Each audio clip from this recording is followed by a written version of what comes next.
Hello, everybody. Welcome to this week's episode of Hustle Culture Dropout. I am your host, Chasity Campbell, and I am so super excited to have my friend, the uber talented Ashlee Kinsella, on the show today.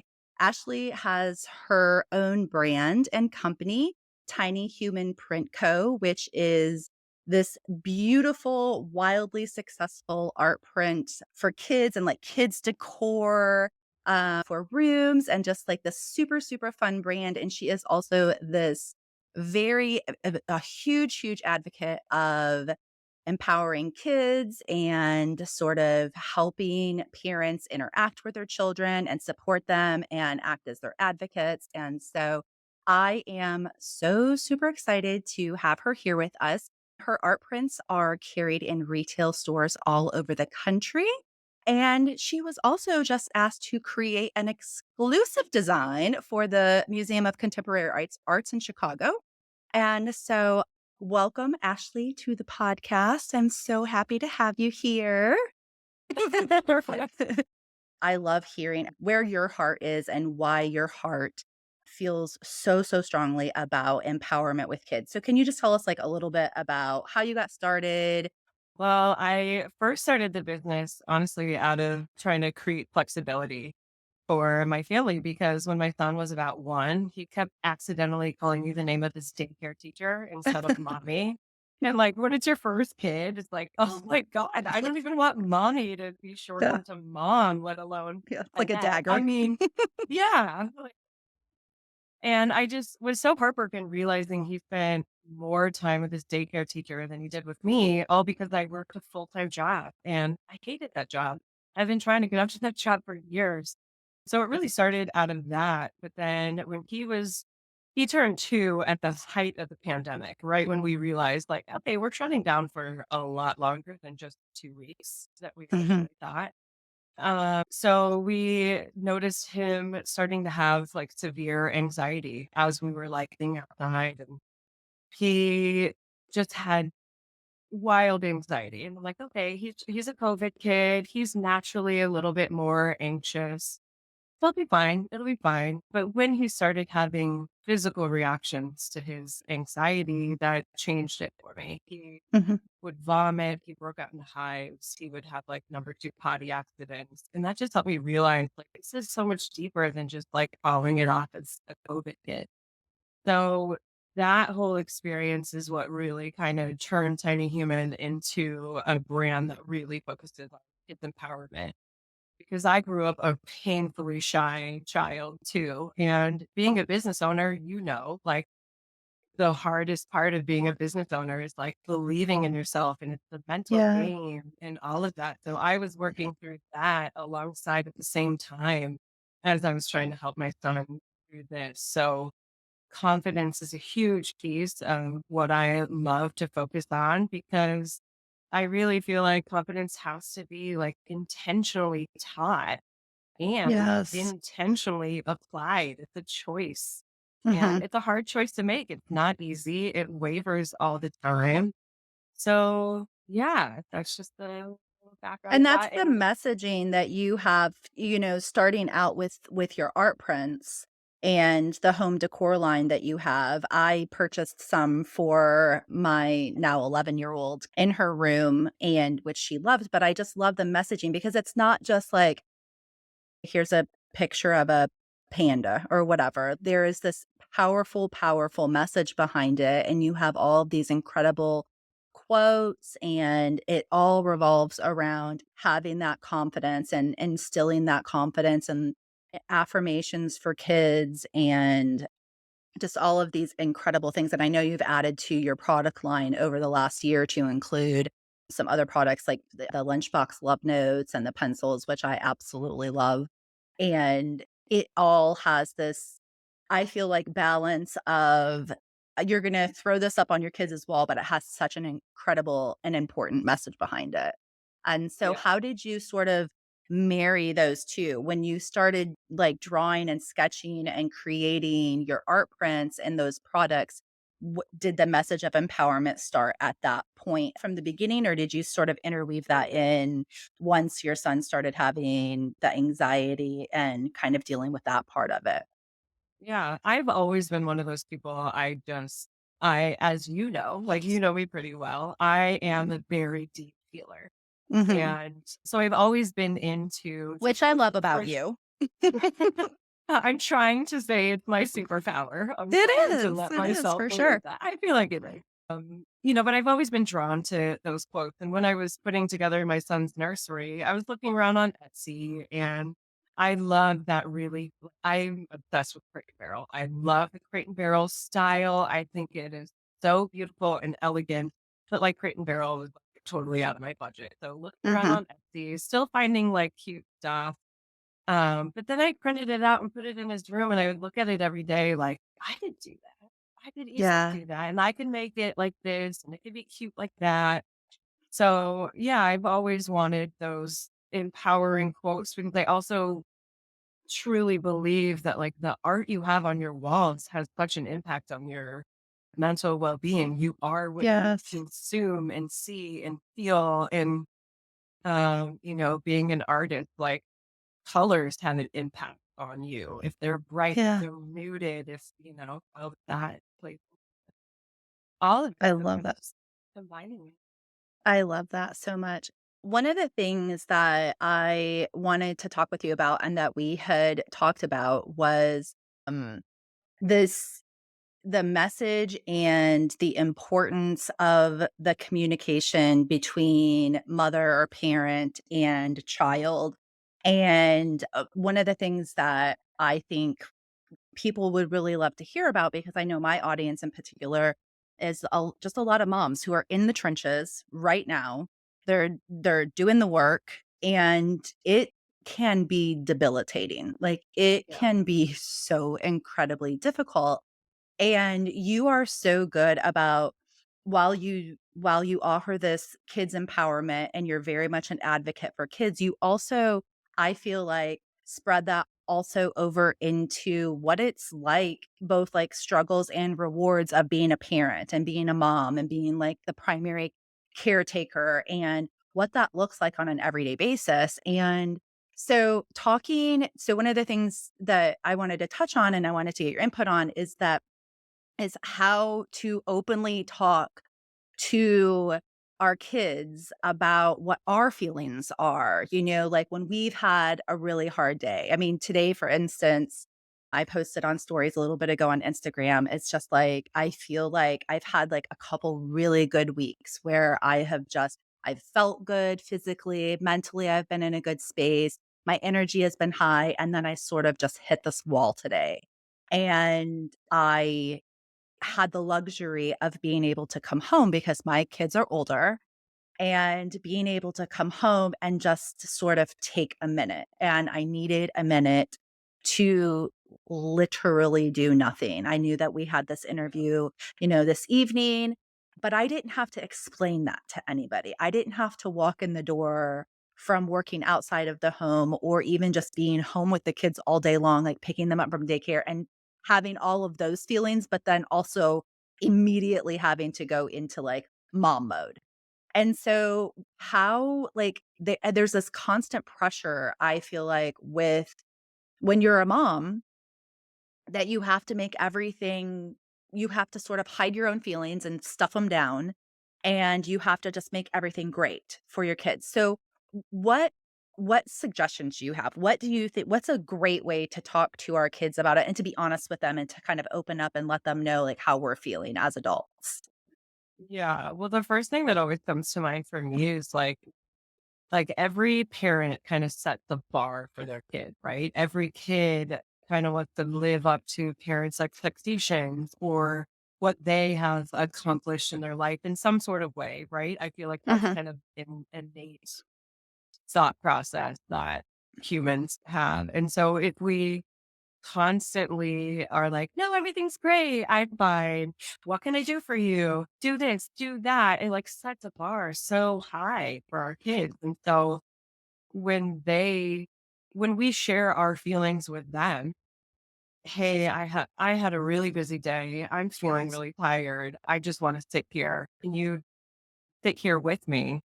Mhm. It like humanizes us to our kids, right? Because Yes. I feel like moms like operate at such a high level all the time because we have to, because Mhm. we We we have have no to. choice. We have to.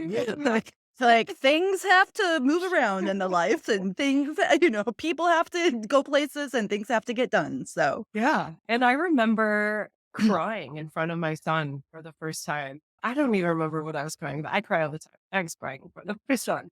And he looked at me and he said, "I didn't know mommies cry." And then, of course, Aw. I, like, just cried even Like, hours. yeah, Like, "Of exactly. course mom cry." Yeah.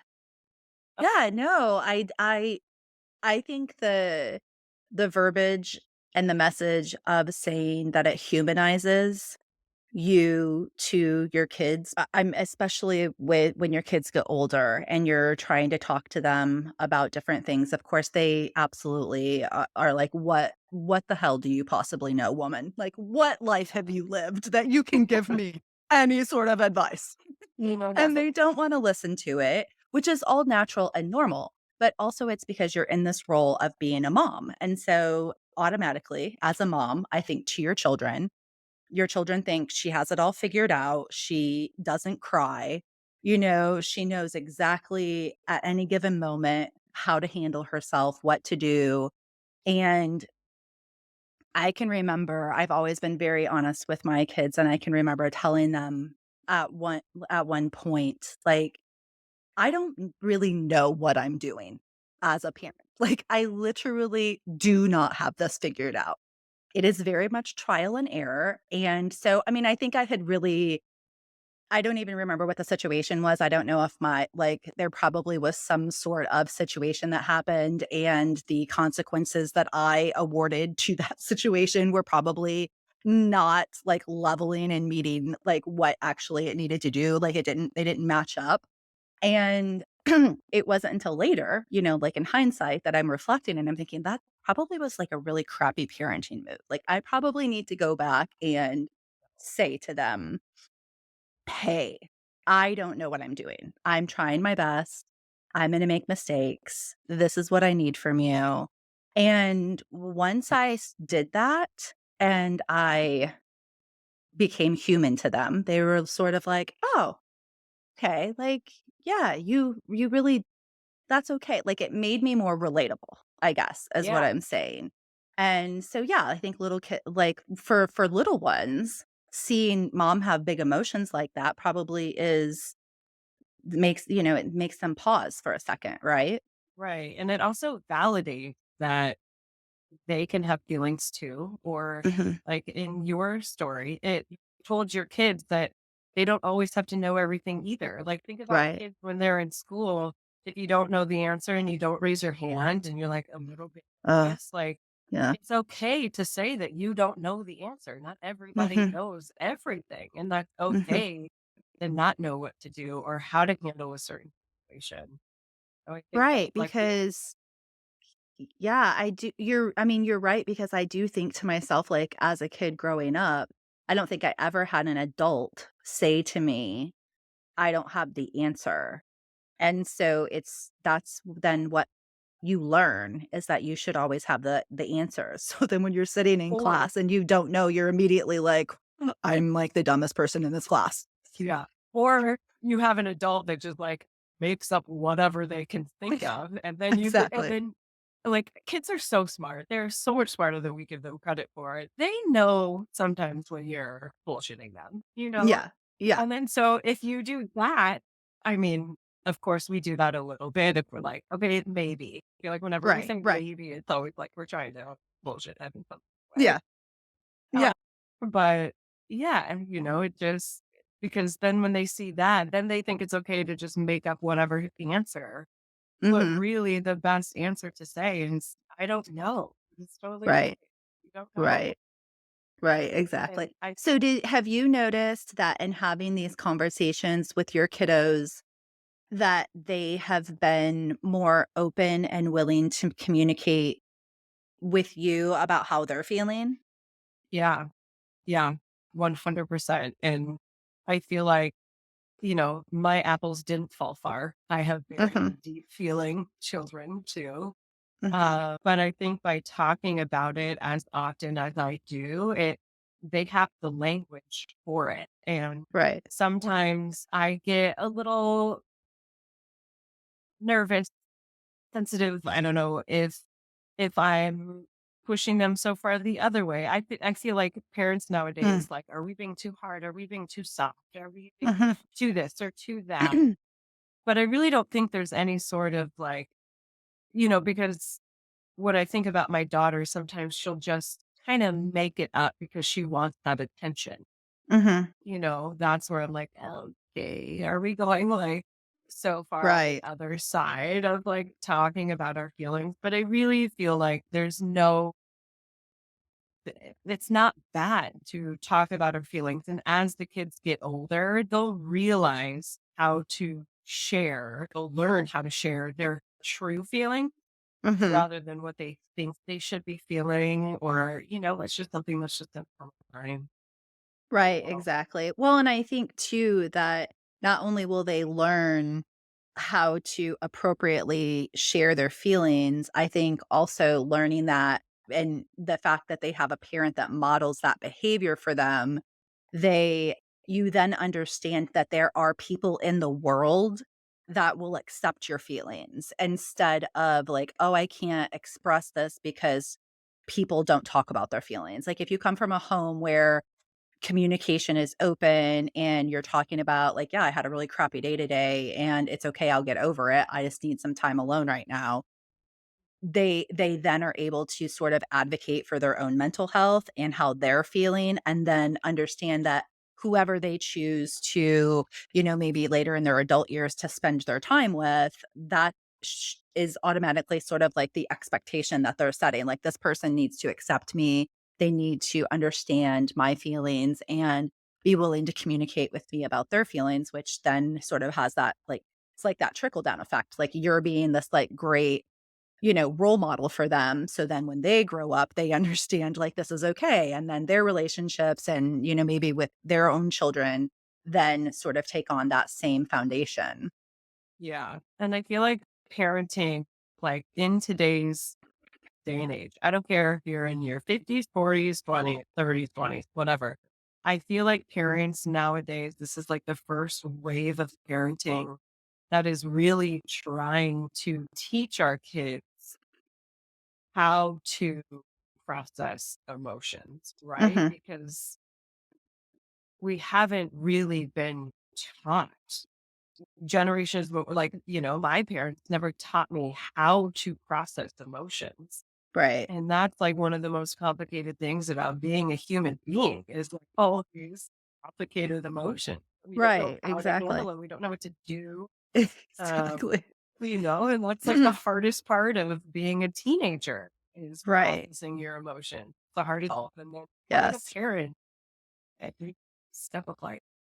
Absolutely. And it really does affect so much of like your behavior. And it's so interesting to think about like when you say like we weren't taught how to properly deal with our emotions or talk about our emotions or our feelings and process those. And I had a conversation today with a friend at work and she was talking about excuse me, that she and her husband had had a conflict this morning, and immediately she went to this like, I'm having a middle school meltdown. Like, her reaction was she was angry, she's stomping around, she's, like, slamming things and slamming the door, and she was like, it was, like, not at all even a big deal, but she thought, "Here I am, this grown woman, and I don't know what to do with these emotions. Like, I don't know what to do with these feelings, and so I'm gonna react the only way I know how to react, which is the same way I've been reacting my whole freaking life." Mhm. And it hasn't like hasn't learned anything. And same thing, like I was telling you before we started recording, like I was just having this like all these technical difficulties yesterday, and the like colossal meltdown that came out of me was legitimately something that I feel like I would be so angry with my toddler child right now. he or she was acting this way, and here I am just like I couldn't find my AirPods, and then, like, my Yeah. email newsletter, like, template didn't save, and I'm just getting so angry, and it really is one of those things that, like, these are not things that you were taught as a child, and not at any fault of our parents because they also were not taught, Right. these coping mechanisms or how to deal with things, and so you sort of just do the best you can, and but you do have to it's like reparenting yourself as an adult. It's Yeah. reparenting yourself and unlearning, maybe some behaviors that don't really, Yeah. it's not a good But look for for an adult. well, sure, but also at the same time, it's okay to have those high intense moments because Um, when there's one thing after another that's not working, of course that's frustrating. And we're not mhm. always going to be perfect and be like, okay, here's where I'm feeling my energy rising and I need to stop Yeah, and exactly. breathe. We're never going to Yeah. be perfect like that. And so True. Very true. even if those big feelings come out, you express it, you let it out, just like I would parent my toddler. You're allowed to Right. express your feelings, but you're not allowed to hit your sister when you're mad. You're not allowed to Right. use your body when you're mad. And express your feelings and then calm down. Like you can't Mhm. let it go on for the entire rest of the day into the next day. Like it's Mhm. okay to accept that and then just make sure you move on, you know? Right, exactly, exactly. I do offer that advice often to people that which is interesting because as I sit here and say this is one of these prime examples of I love to tell other people, like, what to do with their life, and then I completely ignore it all. Right. But it is one of those things where it's like, yeah, you're allowed to feel however you wanna feel, but, like, we're not gonna sit in that for too long. Like, eventually, you Yeah. do have to move on from that and pick yourself up from that and go and, that way. So, kind of going back to what we were talking about earlier in openly communicating with your kids about how you're feeling and your son talking to you about, "Oh, I didn't know that mommies cry." What are some good tips? Because one of the things that I hear all the time, and I'm sure you feel this way, we've talked about this before in the past, is yeah, just feeling like I need a minute to myself. Like I need a minute to mommy needs some time alone. Yeah. And instead of being the entertainer, Yeah. instead of always feeling like you said earlier, like you feel like you have to be on all the time, you have because you're the mom. So, Yeah. what are some like problem solving like because, having telling your kids, I need a minute and so I need you to go and do some color sheets, like here are some printables and I need you to color for a minute and, be okay. I don't need to be playing the game with you. I don't need to be coloring with you. I, having like being bored or self-soothing or playing solo is something that I feel like is so important to teach our kids. And I do feel like I see often and I have done it myself and I'm very very guilty of it and I've had to talk to myself about this all the time is that I can't constantly be the entertainer. I have not only am I a mom, but I'm also, the maid and the cook, and I have to get the groceries and I have to do all these other things that require my responsibility. And so just because you're home for the weekend or, it's summer break or it's holiday break and we're all gonna be together, I need you to go and kind of do your own thing. Do Yeah. you agree that that's something that is important to like teach our kids? And then how do we teach our kids that? Yes. 100% because and I feel like step number one, like so many parents, I don't know if they're like scared is not the word, nervous, I don't know if that's even the word either. We don't want our kids to feel bored. I feel like if our kids are bored, then it's almost like a reflection of us and like we're not doing enough. Yeah. Boredom is so healthy. It is so healthy for our kids because it stimulates their creativity to do. They're not going to because creativity is like a muscle you have to exercise, right? Yeah, yeah. And if you're constantly fed exactly what to do and given everything, you're not going to know how to do it if you're not given anything. So, Right. first and foremost, it stimulates creativity. It helps build problem solving skills. It improves their imagination. And it like reinforces simplicity. Like in a day and age where everything, like, Amazon delivers within 2 hours Right, right. sometimes. Yeah. Like living a simpler life or, having like my kids have all these toys and we're Mhm. so lucky. And I feel so grateful that we have family members with older kids that like pass down all of this stuff. And I get worried that like they're taking it for granted. And, Right. it's not as much of a simple life. Like when I was a kid, like I Mhm. remember having like 5 toys that I played with. I probably had more than that. But, like you had Yeah.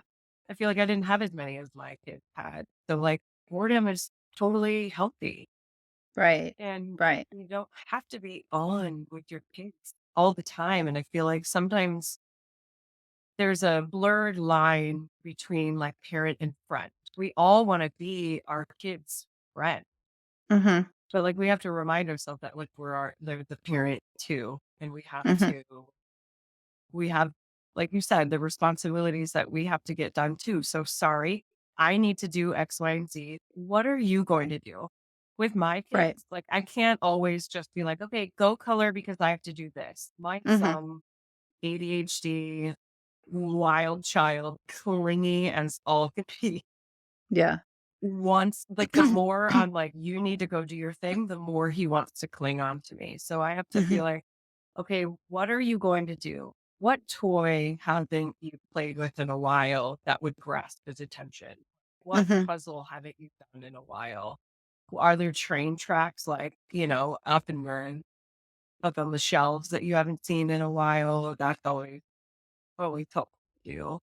Mhm. And I feel like sometimes when, we always think we can just turn on the TV and that'll like help distract our kids. I find with my kids, if they've been watching too much TV, they get so stir crazy. Like it doesn't Mhm. hold their attention, as much as I want it to sometimes. Right, right. So like turning the TV off sometimes is your best friend. And then you turn on not your best friend, but then you Mhm. turn on music. And that's kind of another form of entertainment, because they can hear it. They'll listen to the word and then they'll slowly just find whatever they need to do and just, and from the parenting perspective, like reminding yourself boredom is healthy, boredom is stimulating their creativity and their Right. imagination and all of that. Yeah, I love that you mentioned the music. One of the things I see you post about a lot is like your playlists, which I love so much because one of the things that I have noticed is that something that is ultra stimulating to my younger girls when I'm like, okay, it's time to get off your devices or it's time to get off your iPad, we need to do something else, is music. Because it's almost like it's like it can be loud, it can be, it's like you can use your whole body, you're singing, you're learning the words, you can like my girls will like make up routines and make up dances, and it's sort of like this all-encompassing thing that I feel like sometimes gets overlooked. Like, Yeah. my girls are just naturally the younger ones, they're just natural kind of entertainers and they just love music and singing along and doing that anyway. And so really like they would have music on all the time. And I think it's such a great reminder. And I love that you do those playlists because I feel like that's a great way for kids, especially young kids, to kind of get that energy out, you know? Yeah. It's I love that tool and I love being able to utilize it. And I think too, one of the things that I try to remember, and I'm sure you'll agree with me too, is that there's kind of always like a lesson in around whatever. Like if you're trying to tell your kids, like, you're teaching them, like, it's okay to find something to entertain yourself. I tell my girls all the time, like, because to me, having them be bored or having them figure out something to do, using their imagination, making up stories, doing whatever it is, like, there's not always going to be somebody in your life to entertain you. As I think those skills are so important to learn as a kid because you grow up into an adult, and if you don't know how to be by yourself, then you're constantly looking for validation outside of Yeah. yourself. You don't trust yourself. You I mean, and this and they, these are all things that I felt when I went through this like rediscovery and I went through a divorce and I had lost my identity because all I had ever really known was being like a wife and a mom and all of these things.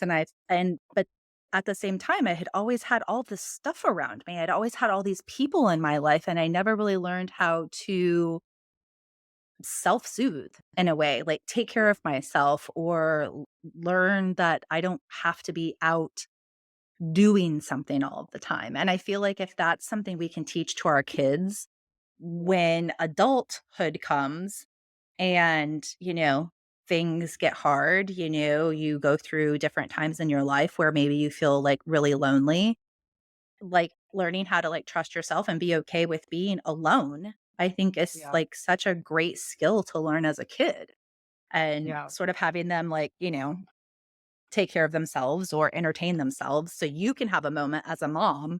If you sort of reframe that and don't think so much about like, "Oh, I'm like, oh, I feel so guilty that like I can't play with them right now," or "I feel so guilty that it's the weekend and we haven't done anything because I've had all these other things to do." I feel like if you sort of reframe that and think like, "Well, I really am teaching them a life skill," it helps kind of balance that, right? Yeah. And I love music for so many reasons, but when it comes to my kid and probably people in general, like the human brain, when you have some sort of music going on at the same time that like you're working with your hands, Mhm. stimulates your brain in a totally different way. You know, you can look up studies about classical music and how classical music affects the brain and when people are studying and all of that. So I've always I love music and I'll Mhm. listen to classical music. I love like jazz when I'm working and especially when I'm cooking and stuff like that.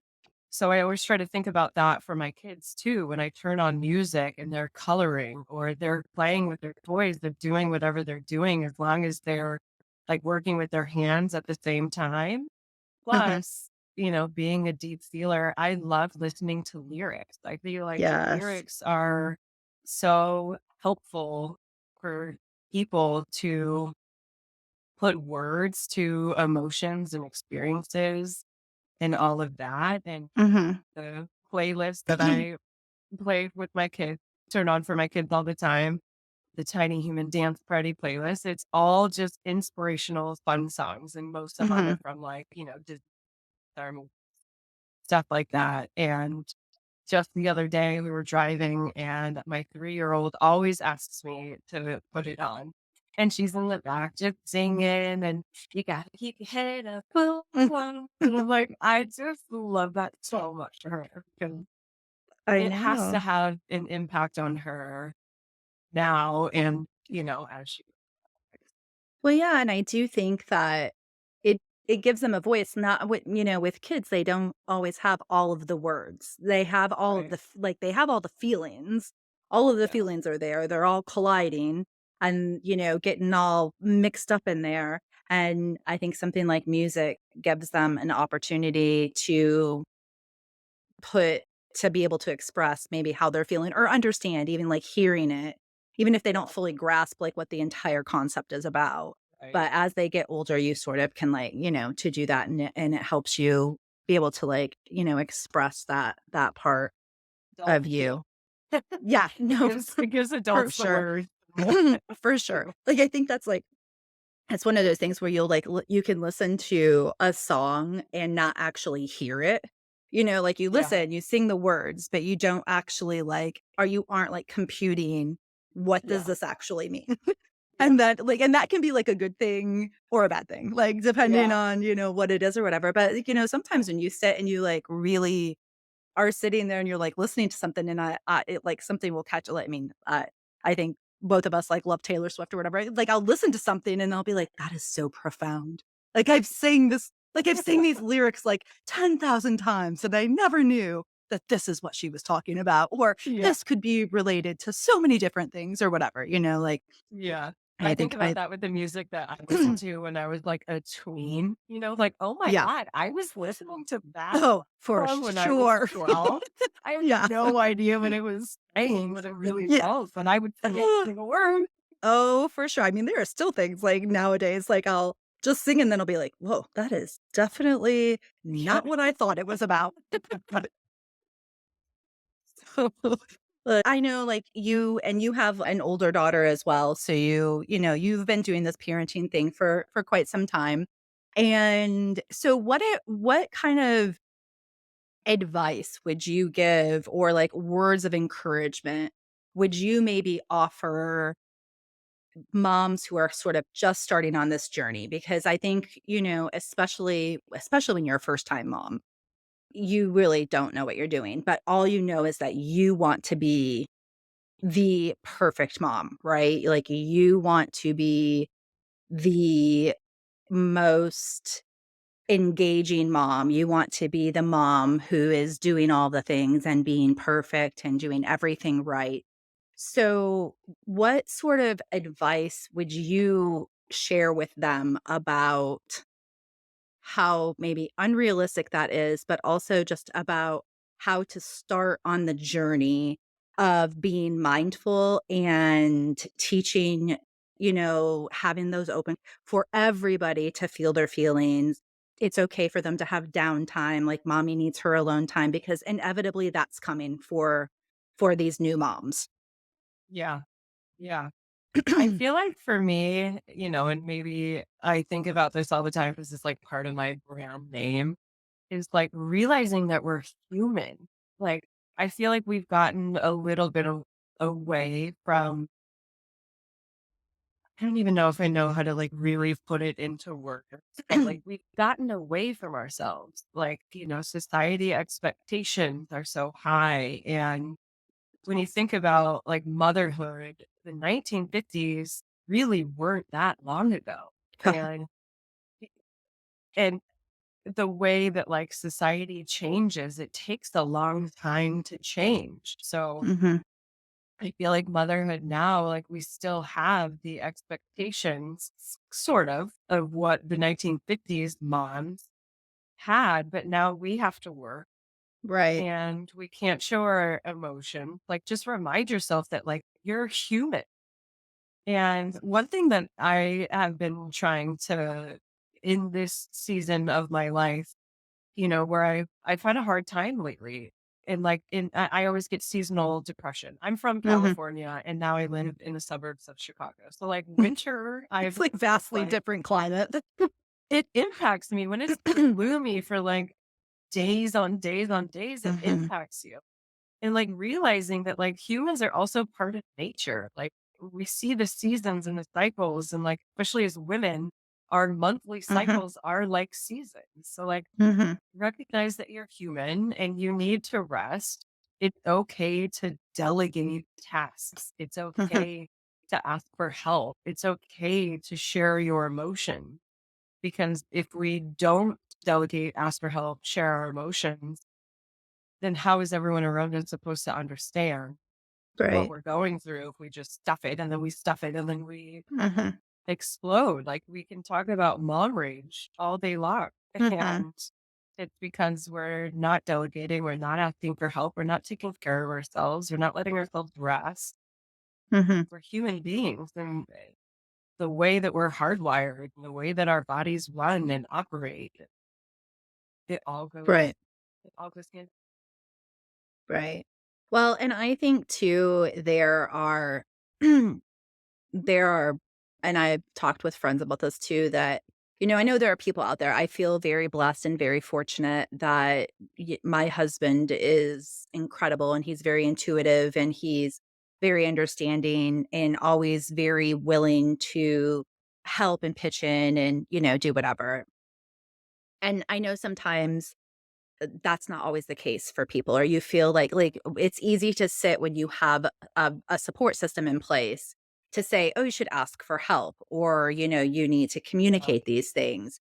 And so my one of the things that I try to remember is that you might not have that in place, but that is when it really becomes vital that you create that support system. Like maybe you weren't born into that support system, or maybe that not the support system that you have, but and recognizing that okay, like my life looks a little bit different. What it's not good, it's not bad, it just looks different from this. So taking the steps to maybe find communities or connect with other women, making friends. It's really hard, like, as an adult, I feel like, to, foster friendships and make those friendships, but I also feel like sometimes can be easier than you think, because I feel like there's a freaking Facebook group for anything. I Yeah. mean, whether there are so many ways. And I mean, you want to obviously have like that, like, true face-to-face communication as well. And like Sure. obviously having friends like in person, or a community or support system that you can rely on that's like in person. But I just encourage people who might be listening who feel like, well, I just don't have that. I don't have anybody I can ask Yeah. for help. Like, recognizing that and then understanding that there are resources and tools available to you, but you might have to take that really hard first step to Yeah. try to connect with other women, to be able to do Yeah. that. Well, it really comes down to like just speaking up, Mhm, whether you need to speak up to your partner or you need to speak up to an outside group, like making friends. mhm, Because with my husband, he's a wonderful man and he helps out. But at a certain time in our life, I felt that like, okay, you could be helping more. I need more help. Yes, mhm. I used to do A, B, C, D, and E before we had kids, and I was totally fine with that. But now we have two kids and I'm trying to run a business and I still Right, consult on the side. I need a little bit more help. And it took a while for us to have conversation after conversation after conversation for him to like read my mind, but just mhm. know how to just jump in there because I feel like a lot of times our partners aren't bad. It's not like he doesn't not want to help. He just Right. doesn't know how to help. He doesn't know Uh-huh. that I needed the help. And even though we would have these conversation, he thought he was still helping. But in my mind, I'm like, you're not helping enough. So like you Right, have to continually speak up and have those heart to heart, calm, honest, loving conversations about the support that you need. right. Because again, I really don't feel like our partners try to not help. Mhm. They just Right, yeah, love get like absolutely. systems in place and they don't know how to like come into our system because Mhm. we have, our teeth Right. rough. Well, and I think women in general, and again, I feel like this is something that a pressure that society has ingrained in us, is that you have to act like you have your shit together. Like, you have to Yep. act like you've got it figured out. And it's very, very difficult because you take it so personally, and Mhm. you have such an attachment to this idea that you can't ask for that help. So even if you don't have, a partner, or a spouse or somebody to ask, like, even asking when I was a single mom, I can remember just being like, "Oh my gosh, I'm so overwhelmed and I need some help." But like, it's not anybody else's responsibility to read my mind. Like, it's Right. my responsibility to say, "I need you." Mhm. You have got to throw me the life preserver right now. Yep. And communicating that and, like, letting somebody understand that. Now, if that person looks you dead in the face and they're like, "Screw you, I'm not helping you," like, that's on them. But, like, at least you have done your part. Like, this is one of the biggest Yeah. things I've ever learned in therapy, is that this world that I live in, it is nobody's job to read my mind. It is my Mhm. job to communicate what I need from somebody, and they can take that and do with that what they will, but I have at least done my job and expressed to them, like, "This is what I need." Obviously, in a preferred like, crazy manner, you know? Yeah. But I think we're conditioned. I think Mhm. humans, and it's not just women. I think that men have a hard time asking for help as well. Yes. But I definitely feel like when as a, mom, if you're asking for help, especially like with your kids, like, can you take my kids for an hour so I can like take a nap? Then you're Right. like, look, like I can remember personally feeling like I can't ask somebody for that. They're going to look at me and be like, oh, what the hell? Must be nice to take a nap. Like, I'm not taking a nap over here. Oh, must be nice. Like, you want to take a nap? You want to go get a manicure? That I want to do that too, I mean, and so you feel judged, right? You feel like, Yeah. well, I'm gonna Right. completely be judged if I'm like, I would like to sit in my house and not freaking talk to any people, you Yeah. know? And our kids how to express their feelings Right, because expressing that you need help is expressing a feeling. right, You're feeling like you need help, you know? right. Uh, Absolutely, absolutely. So, tell me, what is next for you? What are you doing? What do you have going on with your brand, with the business, with Tiny Human Print Co., other than your ultra fabulous, spectacular, exclusive design for for the museum? What else do you have to offer all of these people out here in the world? well, I'm excited for Valentine's Day. I'm going to be launching a little self love challenge, just Mhm. tying into helping kids express feelings. And in my house, like I really believe in affirmations. I think Yeah. affirmations are so important, and positive self talk is so important. So the self love challenge, it's a 7-day challenge. It's kind of like an advent style where you get a new coloring page every day. The kids will color the coloring page ideally in the morning. Ideally, Uh-huh. when the TV is off, you turn the music on because, again, like the music, creativity, it's going to stimulate their brain. And then every coloring page has an activity to do in the mirror. And Oh, I it love that. ranges, it's every day is a different affirmation, but it's in a fun way that kids are going to the routine that I created with my son when he was going through all of that anxiety. And I swear this routine is what changed it because now he's a Mhm. totally different kid. He's like the class entertainer, which is now my problem on the other side of the spectrum. Um, so I'm excited for that challenge just to help bring this practice into other homes because I'll talk with other moms, at kindergarten drop off and they don't know how to start stuff. So hopefully this is Mhm. like a way to start that. I Um, love it. I love it. And where can we find that? Is it on your website? How do we yeah, how do we get involved in that? tinyhumansprintco.com on the Love website. it. Perfect, perfect. I can't wait. I'm gonna do it with my girls. They love Awesome. anything like that, and I I love the really I story. wanna create a movement because how cute of a movement would this I know. be? Like just little kids saying affirmations in the mirror and then high-fiving because you and I Yeah. share a mutual love of Mel Robbins. Oh, I know. Have you read her High Five Habit book? Yes, I love it. Like, that was, like, a brand new concept to me not Yeah. that long ago. I didn't realize it had been around sort of for a while, that she had, like, sort of built this brand on her brand on this concept.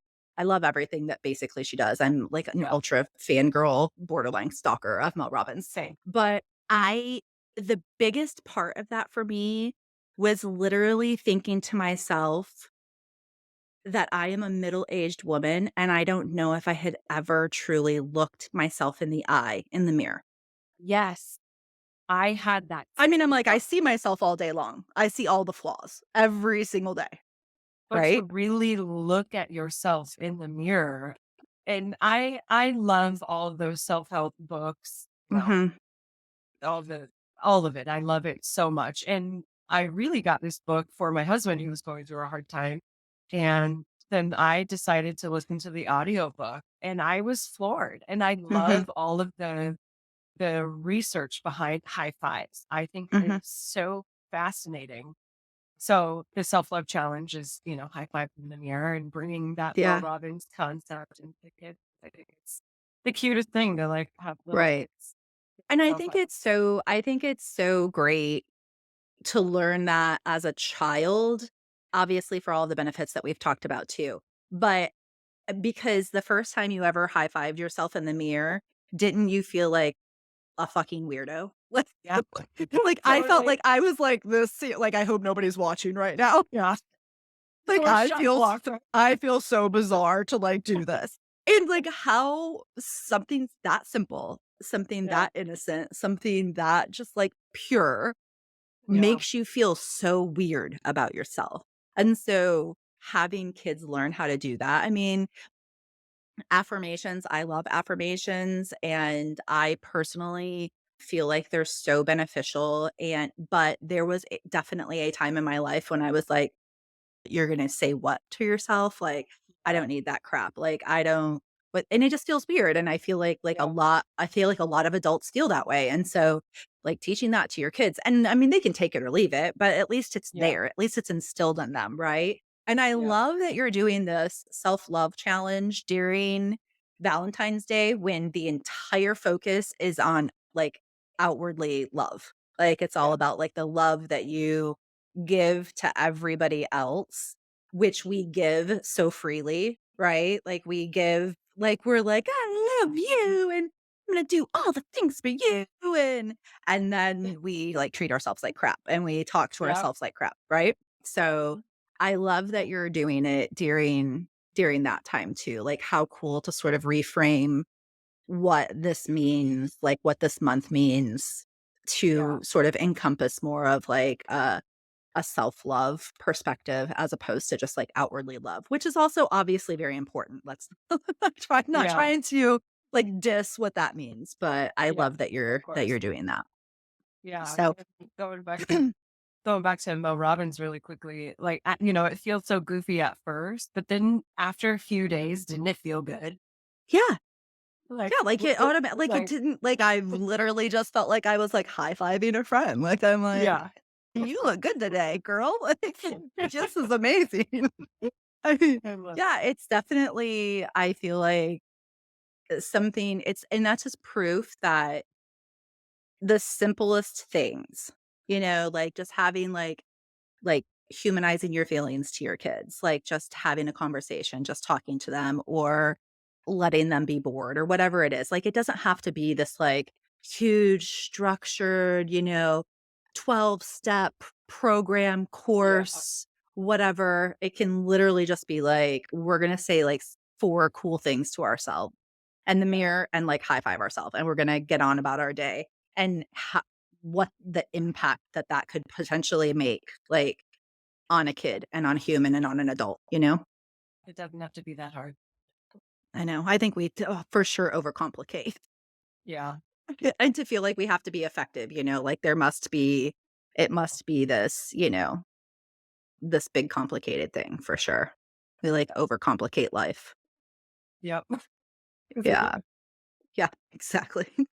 Well, I am so excited. This was so fun. We have talked for so I wanted to really like honor your time and like not take up so much time because I know you're so busy, but we chatted a lot. I might have to like break this up into like I two episodes or something. But feel like you and I can talk about this stuff for hours I about know. some So we like to things. I love that we have the like like the child part of it, but then also like the mom part of it. Yeah. So it's great.